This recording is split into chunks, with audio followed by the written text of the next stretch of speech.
இந்த சட்டம் ஒழுங்கு அது சரியில்லை இது சரியில்லைன்னு சொல்லி திமுகவும் மற்றும் பலரும் மாறி மாறி கூவுறீங்க. நான் ஒண்ணு கேட்கிறேன், இந்த மாடல் அரசுன்னு சொல்றீங்களே, அதுல என்ன செஞ்சு வச்சுட்டு போயிருக்கீங்க? ஒரு ஊரு விடாம ஒரு தெரு விடாம போதை பொருள் கலாச்சாரம் அப்படியே ஸ்ப்ரெட் ஆகி கொட்டி கிடக்குது. அது அப்பவே இனிஷியல் ஸ்டேஜ் அதை நீங்க கண்ட்ரோல் பண்ணிருந்தீங்கன்னா இத்தனை பெண் குழந்தைகளை இத்தனை பெண்களை இழக்க வேண்டிய ஒரு சூழ்நிலை ஏற்பட்டிருக்குமா? எல்லாத்தையும் பண்ணிட்டு பழிய தூக்கி ஏன் மேல போடுறாங்க.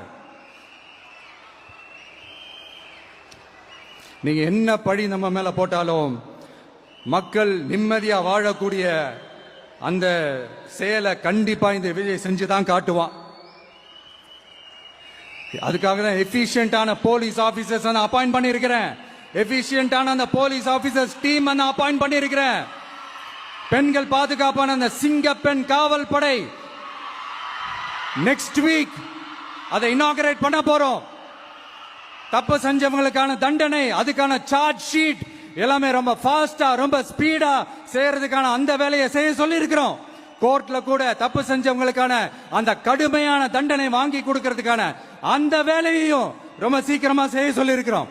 அதனால நீங்க என்ன பழி நம்ம மேல போட்டாலும் உண்மையா உறுதியா மக்களுக்கு தேவையான எல்லா விஷயங்களையும் இந்த விஜய் செஞ்சு தான் காட்டுவான்.